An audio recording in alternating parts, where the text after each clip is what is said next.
WK2FM, world knowledge to free minds, and you're behind at the same time. WK2FM, world knowledge to free minds, and you're behind at the same time. I am the master of ceremony, the mic controller, moving the crowd. It's Khamisi Fox. I'm getting ready to crack open another book. It's time to crack open another book. And this one's very relative to what's going on today. This is chapter 6. This is chapter 6 of the ISIS papers. Why did I pick chapter 6? Because it's so relevant to right now. Chapter 6 title is simply this: the politics behind black male passivity, effeminization, bisexuality, and homosexuality. Yes, it's relative as we're looking at the breakdown of black masculinity, how black masculinity is being persecuted, and quite frankly, there's a lot of black men who are choosing to go the other route, for whatever reason. They want to be effeminized. They let this industry effeminize their image. And ultimately, it's up to the black man himself.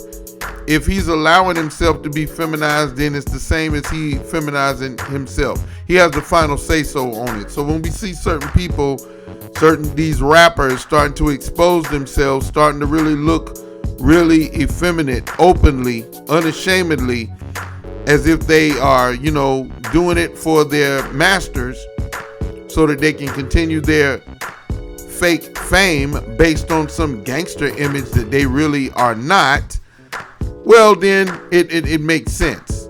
It's all effeminate. It's bowing down for the bag, doing something strange for some change, just for the bag. Whatever the reason is, it's not a good reason. Effeminization is effeminization, and at the end of the day, you cannot blame it on anyone except self. For we are in control of our Merkaba. If we want to do it, we do it. If we don't want to do it, we won't do it. That's what's at the bottom line. If somebody offers me a bag to do it, I wouldn't do it. So I can't make no excuses for those who do it. But this is beyond that. Our great Dr. Wilson is going into the psychology behind the whole deal to find out what's really going on in the heads.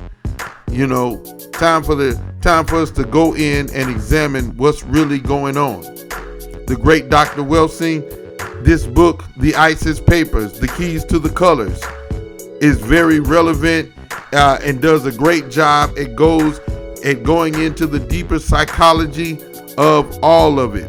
What's behind all of it? What's behind the white supremacy system that declares that it must make black males effeminate, that it must make it so that black manhood continues to be illegal in America? What is it making it this way? Why do we as a people continue to accept the unacceptable? This is a very unpopular subject that may get my third strike on PewTube. I don't know, but I gotta go for it, y'all. I gotta go for it. If it goes down, if my channel does get struck out and they pull the plug on this channel, Khamisi Fox, don't hesitate to go to my backup channel, WK2FM. Not to be confused with WK2FM radio. My backup channel is WK2FM. WK2FM. WK2FM radio is that of DJ Wayne, the Mix King. So if this channel gets struck, go to my backup channel, WK2FM. Also, don't forget to go to WK2FM.com, WK2FM.com. It is a station under renovation. It's going to get better, but it's going to get better even quicker with your help. You know what to do. You know what I'm saying? So without further ado, let me move on. The ISIS Papers, The Keys to the Colors, Chapter 6, The Politics Behind Black Male Passivity, Effeminization, Bisexuality, and Homosexuality. What is it? The gender bender agenda is in effect today. Nobody seems to be even interested in stopping the destruction of black masculinity, except for a handful of black men who are fighting it. But overall, as society as a whole seems to be down with it. But I, Khamisi Fox, most certainly am not. Am giving my 100% best to smash the destruction of black male passivity and effeminization, and I'm trying to have us come up strong. 100% non-toxic black masculinity, pure thoroughbred black masculinity in effect right here. 100% Becky free, no fleas. Fully sanitized and totally uncompromised. And I absolutely refuse to apologize for being one of them hotep niggas. For all of us who have children inside the public food system, it is time for us to work together to come up with a plan to rescue each and every one of them. No child left behind in the public food system. Get them up out of there. And if we're not going to get them up out of there, then we black men definitely need to go up in there. That's right. I'm suggesting that black men go up in the public food systems, that we have a physical presence in those places, because the trespass and the offense against our children has gone way over the line, and it's been over the line for a long time. Time to bring it to a screeching halt. So what you gonna do, black man? Are you gonna stand around listening to dating coaches and begging for submission from your women? Or are you gonna get busy doing what men do? Fire your dating coaches and stop that childishness. Let's get busy with some grown man stuff for real. It ain't about no damn dates. It's about our effective reproduction. Let's get it together. Let's get it popping so we can stop the self-destruction. It's about being fruitful and multiplying in the most effective manner. Fire your dating coaches. Okay, let's crack open the book. Dr. Frances Cress Welsing has something to say to us. Let's hear what she has to say. Black male passivity, effeminization, bisexuality, and homosexuality are being encountered increasingly by black psychiatrists working with black patient populations. These issues are being presented by family members, personnel working in schools and other social institutions, or by black men themselves. Many in the black population are reaching the conclusion that such issues have become a problem of epidemic proportion among black people in the U.S., although it was an almost non-existent behavioral phenomenon amongst indigenous blacks in Africa. Despite what some new pseudoscientists might tell you, some YouTube shithouse scholars might tell you. Do not listen to them. This is me inflecting this. Next paragraph. As black psychiatrists and behavioral scientists, we need to understand fully the individual and social dynamics involved in these patterns of behavior. We must be able to help our patients understand their conduct and change it if they so desire. Also, we should be in a position to comment on the ultimate implications of these behaviors for the well-being of black people, not simply as individuals, but as a whole organism of people seeking life and maximal development. Yeah, and I'm about that task. Somebody got to save the day. I got my cape on, and I'm here to save the day. Instead of going along with it and trying to pretend like it's all good, we're seeking solutions. Yeah, she said, those who want to change those patterns, who so desire to change those patterns of behavior. She said it like this: we must be able to help our patients understand. She said our patients. We must be able to help our patients understand their conduct and change it if they so desire. That's right. We coming with a solution. We're not going along with it. We're not doing the go along, the get along thing. We recognize it that is something that needs to be helped. We recognize it as a form of dysfunction, and we want to correct it. And don't give a damn how popular that is. I may lose all of my subscribers. If I do, so be it. I only want the best anyway. This is definitely a call for the best of us, because only the best of us are going to march through Babylon, and we're going to make it to our promised land. Not one that's going to drop down out of the sky, but the one that we ourselves create. It's going to come from out of us. Yeah, that's the clan I'm working with. All right. The great Dr. Wilson goes on to say, in the final analysis, behavior is not simply an individual affair, for when multiplied by thousands, it has profound effects on the life, future existence, and well-being of the total people. Well said, Dr. Wilson. Salute. As I run through these paragraphs, I'm listening. It's almost like I'm reading the words of a female general who ain't afraid to take on this subject that most people won't take on. They're just gonna go along to get along. But not me. Somebody gotta save the day. It's a tough job, but somebody gotta do it. Somebody gotta be up to it. Look no further. Weep no longer. Black women, black men, we here to make the change. We here to make the change. No compromise. In the final analysis, behavior is not simply an individual affair, for when multiplied by thousands, it has profound effects on the life, future existence, and well-being of the total people. So when people be saying, what you do in your bedroom is your business, yeah, to a degree, but it does have some overreaching effects. Because people say, well, what you do in your bedroom is your business. Well, what if you want to mess with children in your bedroom, See, the perspective changes. We don't see ourselves as unconnected. Everything is interconnected, whether we like it or not. All right? There are standards of behavior. In 1973, I presented my definition of black mental health. All right, in 1973, yeah. And here's what she said back in 1973. The practice of those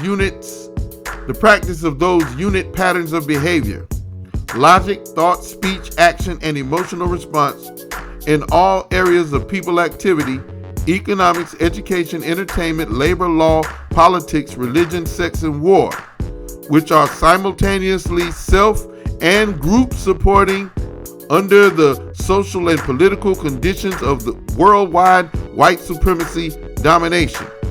In brief, this means black behavioral practice which resists self and group negation and destruction. Okay? All right. The above are the criteria used to judge black mental health or black mental illness. The reader should be forewarned that my conceptualizations do not rely on the currently utilized late 19th and early 20th century European psychoanalytic theories of Sigmund Freud. To put it in layman's terms, she ain't following the white man's nonsense. Okay? This is something fresh and new coming from the great doctor. If Freud's insights into behavior were truly adequate, they would have aided his 6 million fellow Semites in preventing their destruction by the anti-Semitic white supremacy power organization of Nazi Germany. Failing to understand this major behavioral dynamic, Floyd had to flee to save his life. Furthermore, my conceptualizations do not rely on the recent position taken by the American Psychiatric Association that homosexuality is no longer categorized as a form of behavioral illness. This pronouncement has nothing to do with the mental health of black people. Hello. That's right. In other words, declaring that it's not mental illness has nothing to do with the mental health of black people. The great Dr. Wilson was not afraid to recognize and call it out what it is so that we can get a cure for it, so that we can deal with it. And I, Khamisi Fox, share that sentiment as well. We are in the book, The ISIS Papers, The Keys to the Colors, Chapter 6. We're going where the weak-hearted can't go. Chapter 6, just the title of it. Most can't follow me here. Most can't come here. They depend on the views and the clicks, and they're too dependent to come here. The politics behind black male passivity, effeminization, bisexuality, and homosexuality. This was written in August 1974. Let's keep going. Let's follow the great mind of Dr. Wilson. The human brain, the organ responsible for all patterns of logic, thought, speech, action, and emotional response, is an organ of the nervous system that evolved over many thousands of years. Its purpose has been to decode and solve problems in the external environment, both its physical and social aspects. Thus, specific patterns of behavior may be looked upon as functional or dysfunctional solutions to the problems posed by the external environment. All right, I'm going to need you to hold on because Dr. Wilson goes deep. Get on your deep sea diving gear because Dr. Wilson goes deep. A lot of y'all can't hang. All right, you know what to do. Just click off. This is a warning. This is a warning. When the brain's purpose is understood, patterns of male passivity, effeminization, bisexuality, and homosexuality may be looked upon as functional or dysfunctional solutions to specific problems posed in the environment, even though consciously they are not understood as such. But for what environmental problems are these behaviors considered answers? Functional or dysfunctional, and for whom? That's right, she's getting into the cause and effect, not just saying, well, this is the way people are and we just need to accept it and blah, blah, blah. No. She's being a scientist. She's doing what a behavioral scientist is supposed to do. There are causes and effects in the universe, causes and effects for all forms of dysfunction. All right? Knowing this is what we're moving on. This is me talking now. These questions cannot be answered without first understanding the nature of the environment, the specific dynamic and structure of the social system in which these behaviors occur. As explained in Chapter 1, racism, white supremacy is the dominant social system in today's world. Its functional dynamic is predicated upon the genetic recessive deficiency state of albinism, which is responsible for skin whiteness and thus the so-called white race. This genetic recessive trait is dominated by the genetic capacity to produce any of the various degrees of skin melanation, whether black, brown, red, or yellow. In other words, it can be annihilated as a phenotypic condition. Control of this potential for genetic domination and annihilation throughout the world is absolutely essential if the condition of skin whiteness is to survive. White survival is predicated upon aggressiveness and muscle mass in the form of technology directed against the non-white melanated men on the planet Earth who constitute the numerical majority. These are some hard facts right here. Not everybody can go here. Therefore, white survival and white power are dependent upon the various methodologies, tactics, and strategies developed to control all non-white men, as well as bring them into cooperation, submission. This is especially important in the case of black men because they have the greatest capacity to produce melanin and in turn the greatest genetic potential for the annihilation of skin albinism or skin whiteness.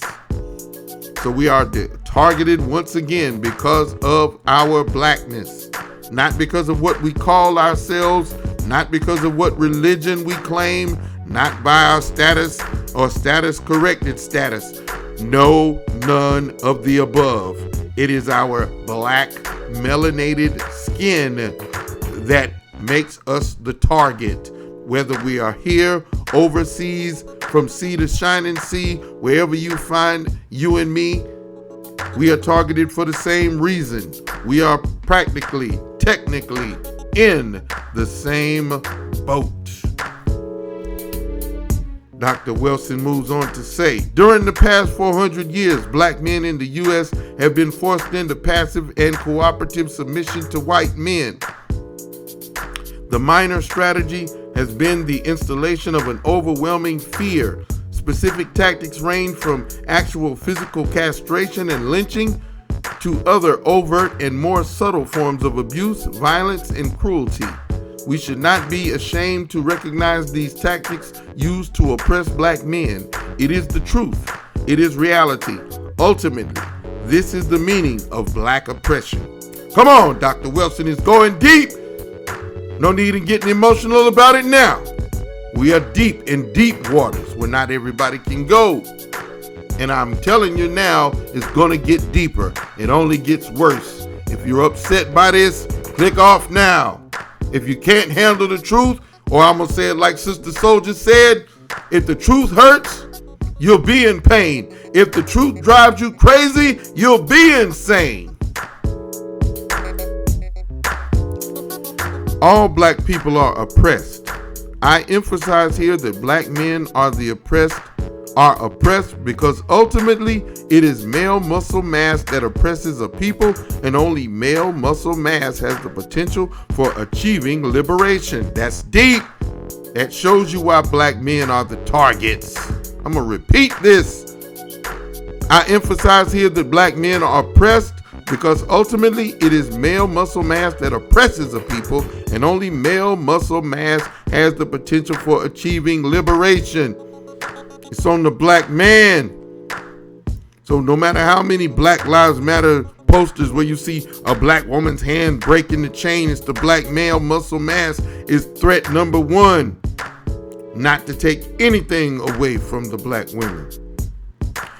If the men of a people are oppressed, the women are brought under the oppression.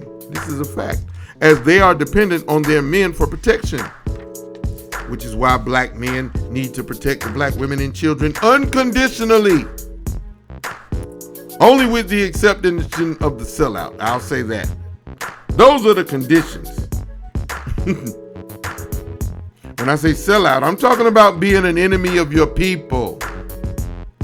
Women do not have the muscle mass to liberate a people and protect the young. Women develop the young, but their men must provide the protection and the security apparatus. Absolutely, absolutely, absolutely. You men need to understand, hear, and overstand the great doctor. I gotta read this statement again. I'm sorry. It's so important. I gotta read it again. Women do not have the muscle mass to liberate a people and protect the young. Women develop the young, but their men must provide the protection and the security apparatus. Some say, and evidence supports, that black men today are failing at that. In fact, we're showing that we're not even interested in that role. Yet we're demanding submission from the women, and it's ridiculous. It'll never happen. We gotta get up and back on the good foot. The global white male collective understands the priority of white domination. They fully understand, consciously or unconsciously, the threat that black men represent to them. Also, white males realize that in the final analysis, the vast majority of females must submit to males because of their lesser muscle mass.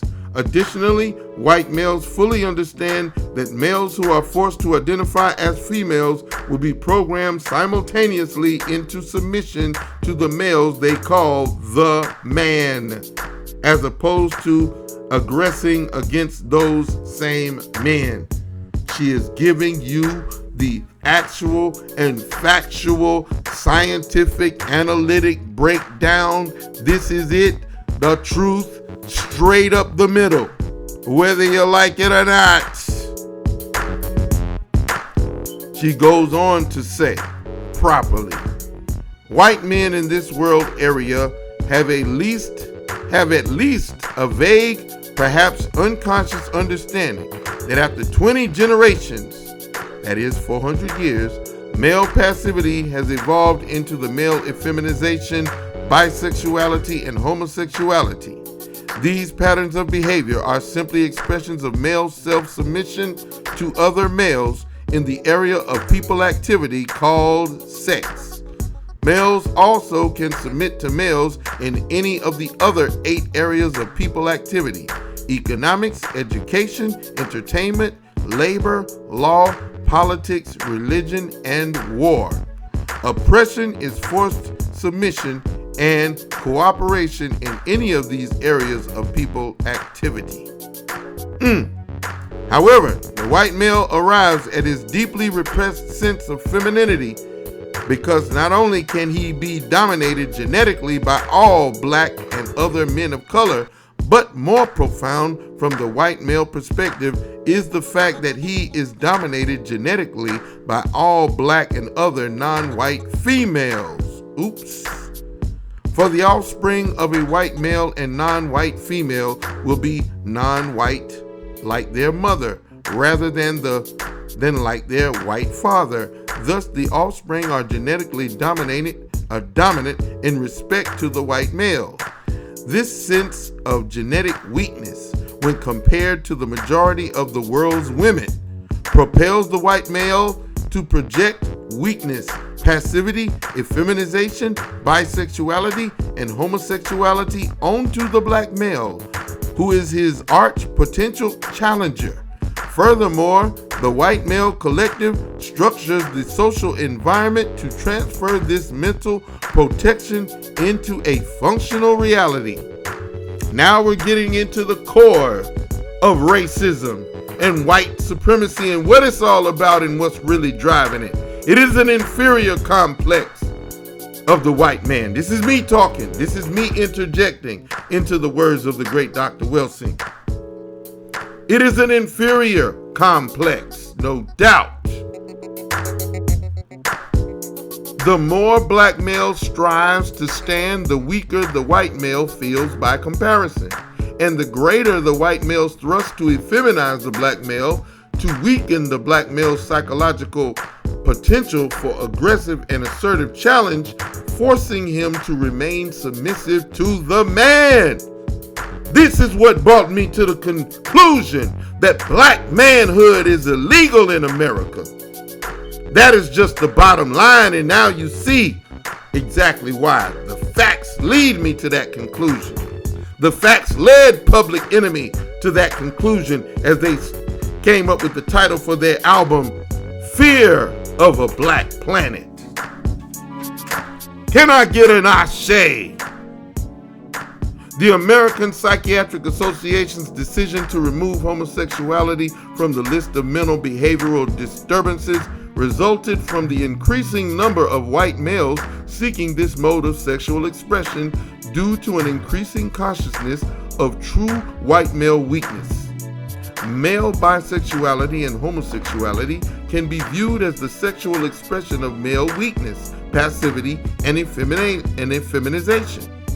The motivation for these feelings and their sexual expression results primarily from the developing challenge by non-white men throughout the world to white male power and projected superiority.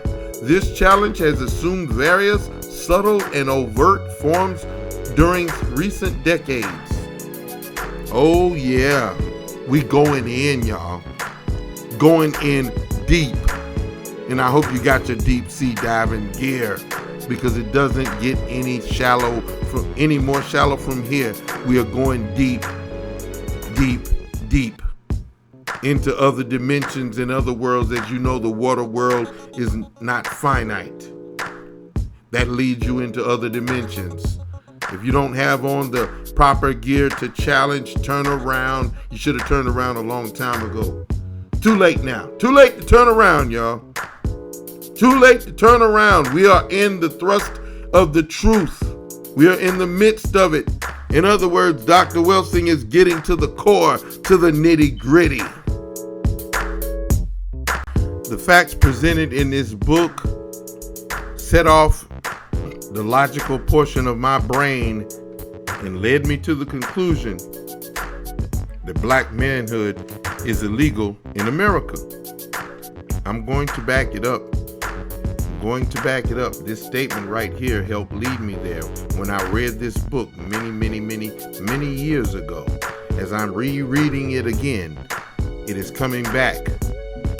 The more black male strives to stand, the weaker the white male feels by comparison, and the greater the white male's thrust to effeminize the black male, to weaken the black male's psychological potential for aggressive and assertive challenge, forcing him to remain submissive to quote-unquote the man.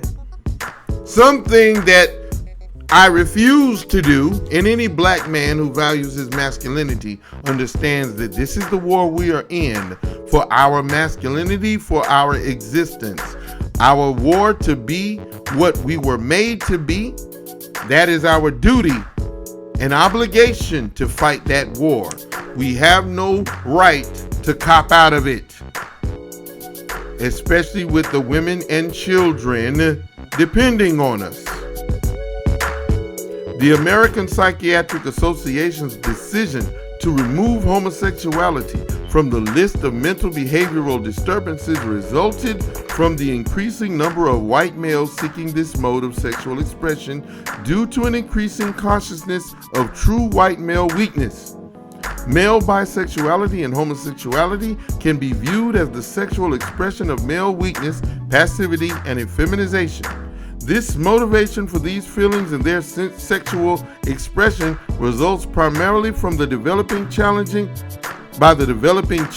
by non-white men throughout the world to white male power and projected superiority. This challenge has assumed various subtle and overt forms during recent decades. And I read this paragraph once before, but I had to go back through it. We have to go back and we have to reiterate and emphasize. It's necessary. It's not redundant. It's necessary. For example, in the U.S., heavyweight boxing, basketball, baseball, and football have all been taken away from the white males by black males as symbolic expressions of white male virility and manhood. White males have been left with only two major sports wherein they dominate, tennis and golf, and both consist of hitting small white balls. I need not even mention that black men have been blocked effectively from participating in these remaining white stronghold sports. That's right. We got more basketball courts in the hood than we do got tennis courts, that's for sure. It is also crushing to the collective white male ego and sense of power to be told by colored men called Arabs that the whites cannot have any oil to run their machines to maintain and extend their technology, their major control apparatus. Increasingly, the white male is being forced to see himself as he really is. Hang on tight. I know some of y'all, if you're a white supremacist and if you are a gender bender, you might be feeling salty right now because the truth is hitting you in the gut. And if you're sympathizers for either one of those, it's hitting you in the gut. I know it is. But guess what? You're just going to have to, if the truth hurts, you'll be in pain. And if the truth drives you crazy, you'll be insane. We're going to continue to move on. This thing is moving forward. The white female's liberation movement is another disturbing threat to the white male's sense of power and masculinity, helping to push him to a weakened and homosexual stance. However, white females are reacting to the oppression imposed on them by white males. Feeling inferior to non-white males and females, the white male said to the white female, "Well, at least I'm going to be superior to you." The white female reaction in the form of women's liberation is contributing further to white male-female alienation, pushing white males further into the homosexual position and, incidentally, pushing white females in that direction also. Don't tell me Dr. Wilson ain't going in, and don't tell me that she ain't hitting up on something. Just don't tell me. Don't attempt to tell me. Because you know she is hitting you where it hurts. In the truth, in the gut, in the power center of your solar plexus. This is Khamisi Fox for WK2 FM, World Knowledge, the Free Minds, and you're behind at the same time. This is Khamisi Fox. I'm cracking open the book, The ISIS Papers, The Keys to the Colors. I'm revisiting that book for the third time. This time, I jumped on over to chapter 6 because it's so relevant. Chapter 6, the subtitle of chapter 6, the title of chapter 6, that is, The Politics Behind Black Male Passivity, Effeminization, Bisexuality, and Homosexuality, a topic that most are scared to even go there. So most have jumped ship on this one so far, I'm certain. Only the strong can survive in this one. Only the best and the best of the best of the best of us. We are going to be tested in this manner anyway. We are being tested, and we are normalizing dysfunction, which means we're losing. We're not standing for anything. Yeah, we know that persecution follows the truth about this subject, but only the best of us can get down with the truth and will stick with the truth regardless of what the society does or however it reacts. Your reaction to the truth means nothing. The truth is more important than your reaction to the truth. If it's your dysfunctional demons that are going crazy, then that's just what it'll have to be. They'll do it until they leave your body. There will be an exorcism eventually. If you stay in there, if you hang in here, because we're riding on the truth. The long-standing white male-female alienation in the white family has pushed the white female, perhaps unconsciously, to mold her sons to be more like herself than like their father. Thus, she creates a female with a penis. Additionally, she proceeds to fight back at the male and finally achieves symbolically a penis for herself, resolving the white female's penis every complex a compensation for her sense of inferiority imposed by men. In a similar way, she fights back at the white male when she captures a black male penis and taunts the white male who believes her black penis is stronger than his own. From another perspective, white male and female homosexuality can be viewed as the final expression of their dislike of their genetic albinism in a world numerically dominated by colored people. This dislike of their appearance, though deeply repressed, causes a negation of the act of self-reproduction, that is sex, in various forms. This is the eventual origin of homosexuality. It is parallel activity to the all-familiar discussions of population zero and birth control, now current articulations in the white supremacy culture. Yeah, they never stop with their madness. Never. All of the aforementioned dynamics are components of the total dynamic of racism. Some of the methodologies used to achieve black male submission or effeminization warrant further examination.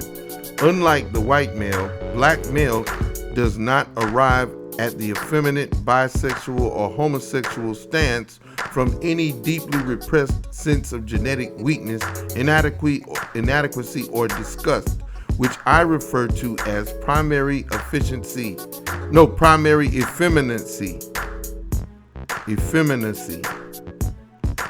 Effeminacy that is self-derived and not imposed forcibly by others.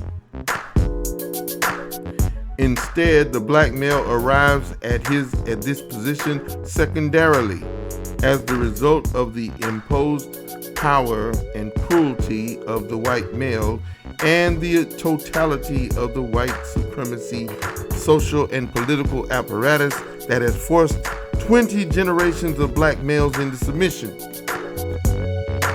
This pattern of imposed submission is reinforced through every institution within the white supremacy system, but especially in the fundamental social institution of the family, or in this case, the Black Survival Unit. The one that Black Lives Matter seeks to disrupt, that one. Yeah. Moving on. I make the distinction in terminology between family and survival unit because the family, by definition, is a social institution that functions to support maximal development and protection of the young. However, under white supremacy, blacks and other non-whites are not to be developed maximally. They are permitted to survive as functional inferiors, alienated from self and from their own kind. The non-white survival unit is not permitted to defend itself or its young. The survival unit functions accordingly.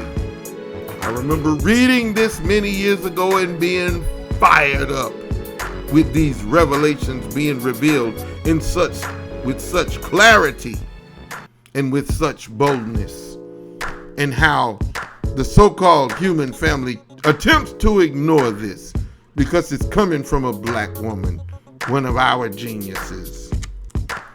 The imposed internal dynamics of the survival unit, as within the racist system in general, function to negate black manhood, as fundamentally expressed in the relationship between breadwinning and true power potential. Even when high-level income is allowed, there is no power in its ultimate sense. There is no true power in its ultimate sense, meaning to support, protect, and defend the lives of oneself, one's wife, and one's children. Under any serious system of oppression, this right is denied the oppressed male, and with its denial, there is a concomitant and proportionate loss of respect for manhood in the oppressed population. This attitude begins first within the oppressed man himself and radiates to all other members of the survival unit.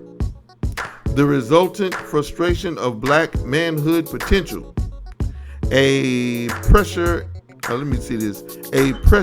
and grievance that cannot be redressed directly at its source under fear of death, forces behavior into dysfunctional, non-satisfying, circular, obsessive, compulsive patterns in areas of people activity where greater degrees of maleness are permitted to be expressed. Sex, sports, entertainment. Moving on. You know it's going down. You know those are the main tenets of the entertainment industry as we know it. So I'm going to move on. Dr. Wilsing is breaking it down fine. It doesn't even need my interjections. Under the white supremacy slavery system, the identity of sex machines was imposed upon black males, especially as many hands were needed in the fields to toil and labor.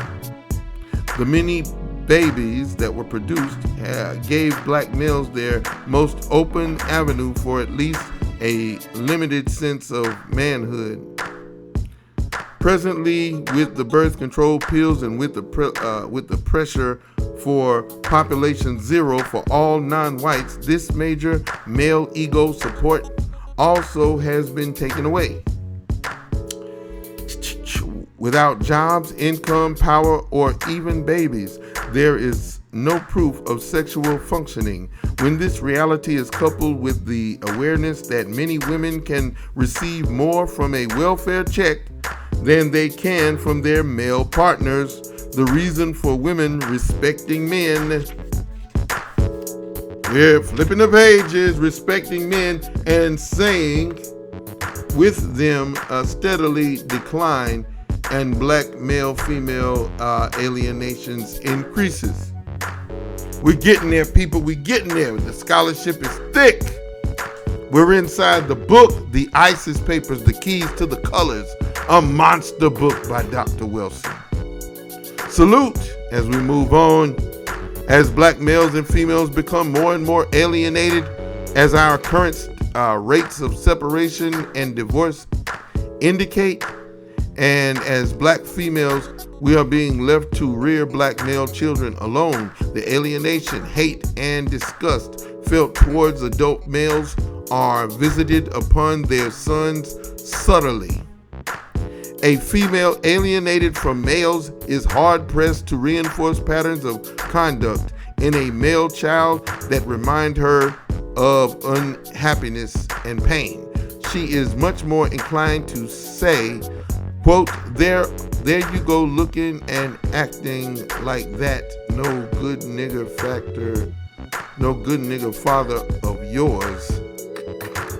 The black female teacher at school, who also may be experiencing alienation from her black man, if not inclined to make the same statement in such a direct manner, only says it more subtly, says nothing, or simply acts out her hate, disgust, and distrust of black males, achieving the same end result.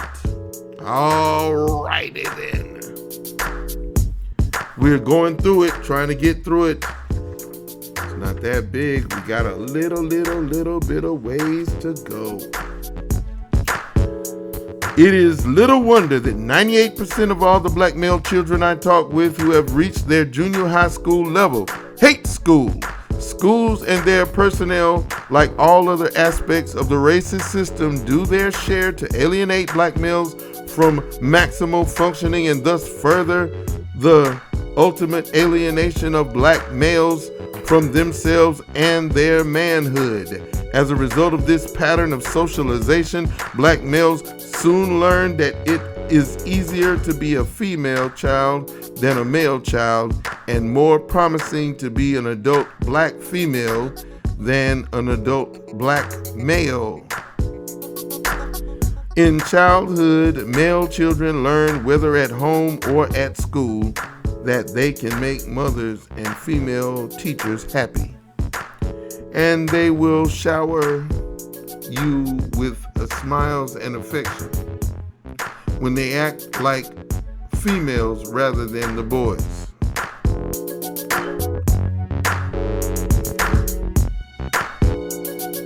All right, I'm gonna keep it moving. The dearth of black males in the homes, schools, and neighborhoods leads black male children to alternative models. Blindly, they seek out one another as models, and in their blindness end up in trouble in juvenile homes or prisons. But fate and the dynamics of racism again play a vicious trick, because the young males only become more alienated from their manhood and more feminized in such settings. They are given orders by men to whom they must submit. They wait passively to be fed 3 meals a day by men, and finally, they have sexual intercourse with men. All right, it is no wonder that they are unable to play the role of black men when they leave. I have nothing to do with that law. Didn't write it, and I don't maintain it. One ex-prisoner patient told me, it is easier to endure the life on the inside than to try to put up with pressures of being a man, a husband, and father in the street. The intent of racist programming had been achieved. Give up trying to be a black man. Why not be a black woman? That is the message. That is the overall consistent and relentless message coming from the gender bender agenda. No doubt about it. We read it. We know that it was not written by us. We do have an inkling or an idea of what of the demographics that this is affecting, okay? Khamisi Foxes is reaching those in the southern states here, be it the southern coast here or in the southern Midwest.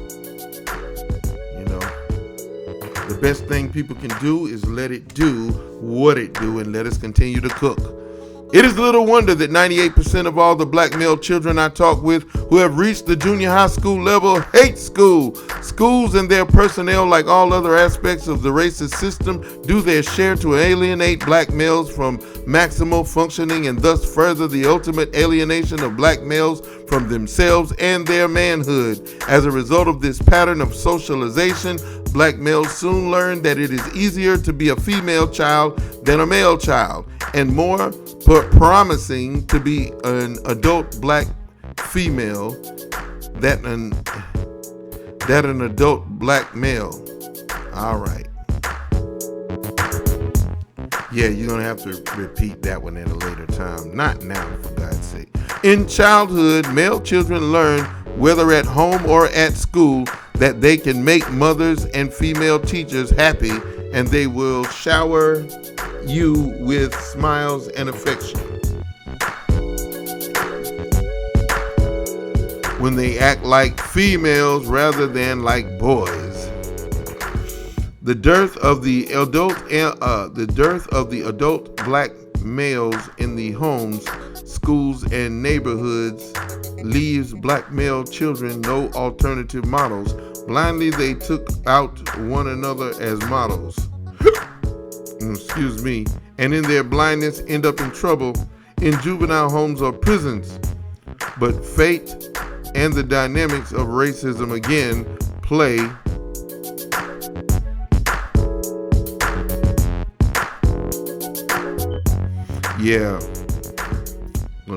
waiting for something to kick back in here. One ex-prisoner patient told me it is easier to endure the life on the inside than try to put up with the pressures of being a man, a husband, and a father in the street. I agree, that's why I didn't have any. The intent of racist programming had been achieved.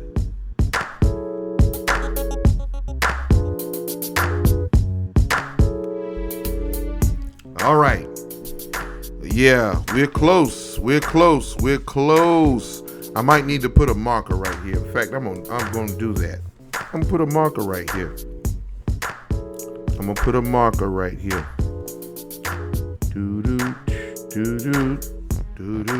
And the reason I'm doing that, because we're deep in it now. I don't know how deep that is, how many minutes that is. We're deep off in this thing right now. So I got to start heading towards the exit.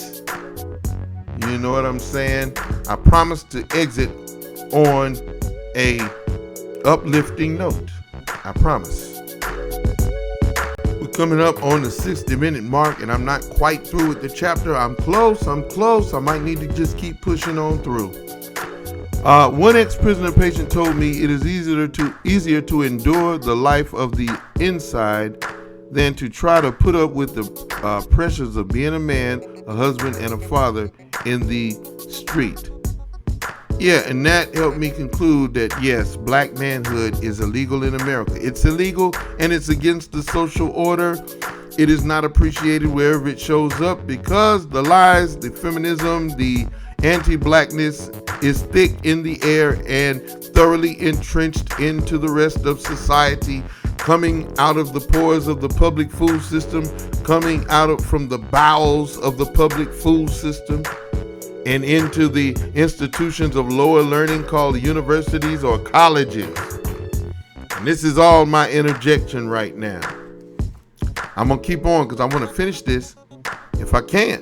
Why not go for it? The intent of racist programming had been achieved. Give up trying to be a black man. Why not be a woman? Many black males have answered unconsciously, why not? The braided and curled hair, the earrings and bracelets, the midriff tops, the cinch waist pants, the flowered underwear, the high-heeled shoes with platforms and the pocketbooks. are all behavioral answers to the above. They say in loud and clear language, white man, I will never come after you. I cannot run in my high heels, you know that, and I may mess up my hair. The white run clothing industry is all too pleased to provide the costumes and feminine disguise for black male escape. However, they never would provide uniforms or combat gear if customers were willing to pay $1,000 per outfit. And that's true. That is so true. Men's clothing, big men's clothing is hard to find these days. Television, which has become an important programmer of behavior in this social system and its culture, plays a further major role in alienating black males, especially children, from black manhood. Flip Wilson, the highest paid black male on television, maintains his high ratings by dressing in great detail as a tough and coarse black female. One of my 7-year-old black male patients told me, my mommy likes Geraldine, and I think Geraldine is cute. Good Times, the latest media fare for indoctrinating the black oppressed, shows a pitiful adult black male who never can seem to find an adequate job, and a black adolescent male who is a criminal shoplifter and a complete clown. All of this takes place in the presence of a strong and powerful black female who periodically drops down on her knees to pray to a white Jesus whose miracles save the situation. Oh yes, Francis Wilson is breaking down y'all's favorite show, Good Times. Those of you from back there and who was around in the 70s. Come on. She's going in on your shows, baby. And she's telling the truth on top of it. Oh, it's got to be a bitter pill. Sorry. These weekly insults to black manhood that we have been programmed to believe are entertainment and not direct racist warfare further reinforce, perhaps in the unconscious thinking of black people, a loss of respect for black manhood while carrying that loss to ever deeper levels. One 12-year-old black male summed it up in this manner when I questioned him about working hard and studying in school. Quote, no, I do not want to study so I can help black people. If you try to help black people, you will be killed. Look at Martin Luther King, Malcolm X, and George Jackson. I don't want to die, unquote. That's the black man right now. And just like Cynthia G said, that's why he's wearing the panties. Stop. I didn't say anything wrong. Let's look at the psychology. Let's not react emotionally. Let's be emotionally intelligent and try to deal with reality. We must. We have no other choice. And that's a feminine approach right there. I don't want to die. I don't want to be killed by the white man. Yeah. That's submission. That's not a man's approach. This reality of white supremacy oppression must be approached either linearly, head on, or with circular patterns of behavior to escape this horrendous reality of death. Sex having been granted as one of those, as the one, though limited, area wherein black males could express manhood, became the area of behavior where circular patterns of escape were acted out. Symbolically speaking, attempts were made to hide in the dark black vaginal orifice. When that closed down, the white vaginal orifice was tried. When that also proved unsatisfactory as a hiding place or passage to freedom, black and white male anuses were tried. Oh, yuck. Or one might say these became the hoped-for undercover railroads to freedom, the underground railroads as escape from the white man no longer being operative.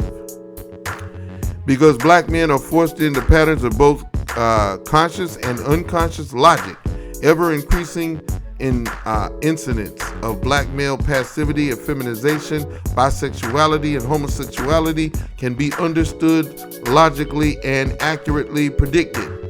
There is only one solution. The black males collectively face the horrendous presence of white males and conquer the accompanying fear engendered by this act. After the white man is faced, he must be resisted steadfastly and fought if he continues to wage war on black people, as he has demonstrated historically that he intends to do. And it is black males and not females who must do the fighting. Ooh wee. Do I have to read that paragraph again? Perhaps I should. I'm gonna keep going though. Black male homosexuality and bisexuality are only the long-run byproducts of males submitting in fear to other males in the social arena. They fail to resist because death is the result of resistance. The large number of black male homosexuals and bisexuals who report that they had and have little or no respect for their fathers might have had completely different life histories had they grown up with the knowledge that their fathers died while in defense of their manhood when it was attacked and challenged by the oppressor. This is especially true if their mothers also admired and respected the father's manhood. Then manhood would have been viewed as something so precious that one dies in defense of it. This is a quite different input into the child's brain computer than he was a no good, trifling, lazy nigger, and you should never want to be like him. That the social-political dynamic of racism itself predicated upon the white male's alienation from his own genetic status should in turn cause others to be alienated from their own genetic status. Determining color or sexual orientation should not cause surprise. It should put the victims of such a dynamic on the alert so that they efficiently and effectively can counter this destructive assault against the appreciation of their own total genetic status. A lot being said, but we're going to keep it moving. All black children should be protected by black people from being alienated against any of their genes, be those genes of color, sexual, gender, or sickle cell anemia. Racists will attempt to bring about such genetic alienation, but black people should be prepared to counter it.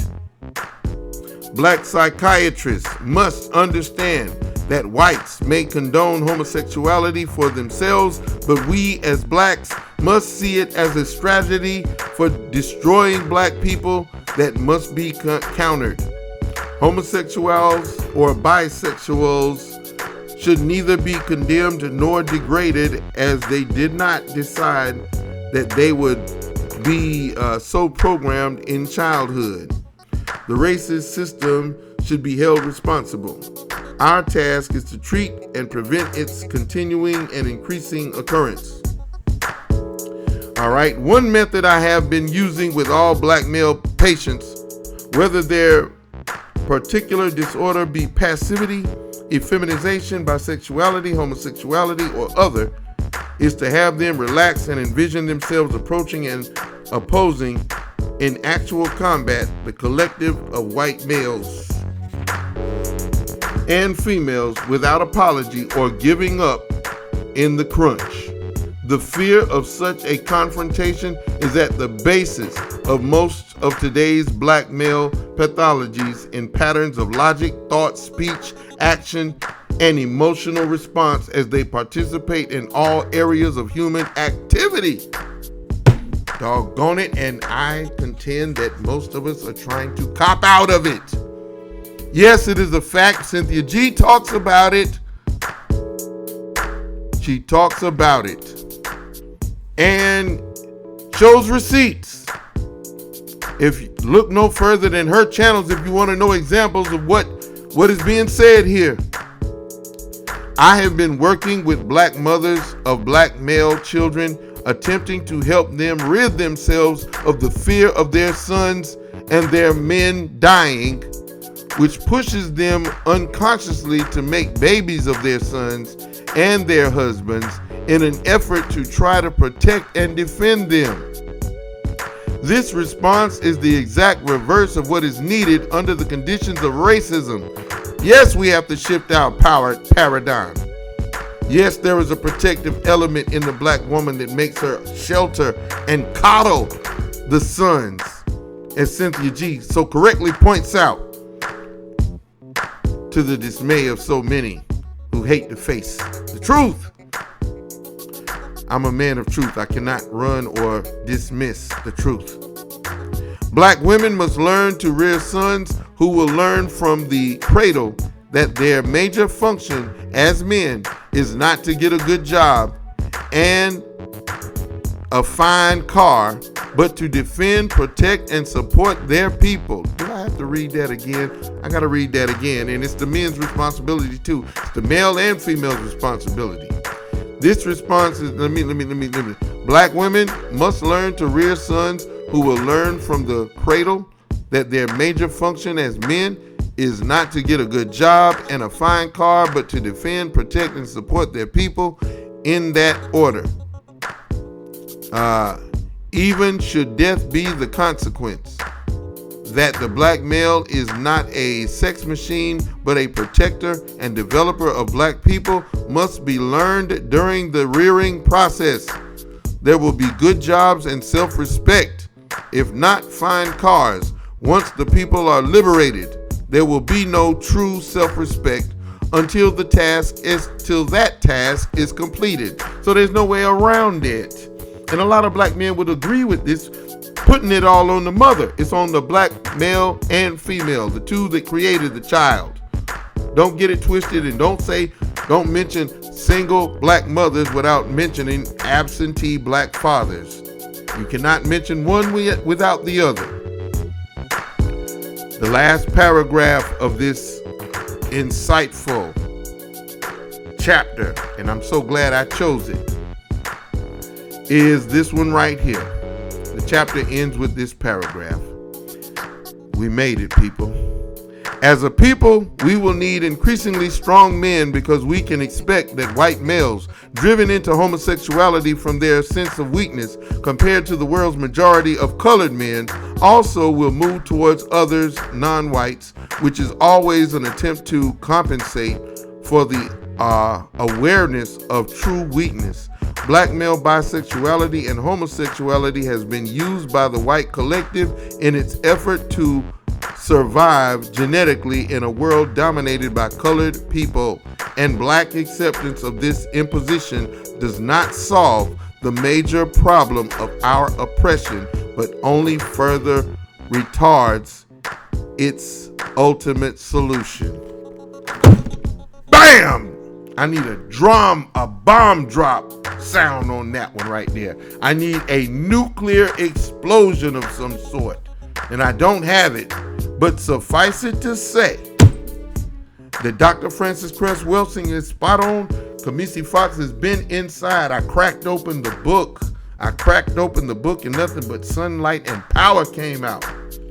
Khamisi cracks open the books, chapter 6, the politics behind black male passivity, effeminization, bisexuality, and homosexuality. And this is chapter 6 of the ISIS paper, The Keys to the Colors, by the great Dr. Francis Cress Welsing. I'm going to leave y'all with the understanding that has been presented in this book, The Keys to the Colors, and the keys to so many things. Once again, the mentioning, the psychology. I hope you can take this information and apply it to what you see, because it is so applicable, so concrete. It gave me clear understanding of the world that I have. My understanding, my overstanding is so much partly because of this book. Yes, that's right, 100% and absolute. This will help us cut through the bull crap and make us not sidestep confrontation You know, we need not run from confrontation, but run to it and prepare to win. Those are the only choices. Either do that or get your ass kicked into total extinction, possibly.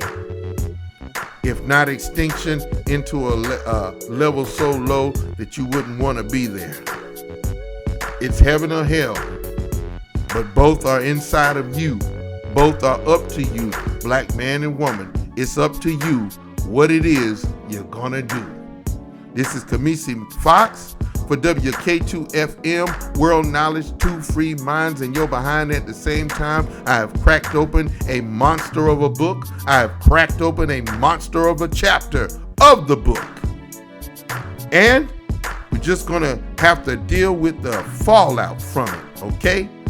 Until the smoke clears and until I crack open another chapter of this enormous book. Until I do that, until next time, it's Khamisi Fox. I'm stepping off. Khamisi Fox for WK2FM, World Knowledge to Free Minds, and you're behind at the same time. I'm out. W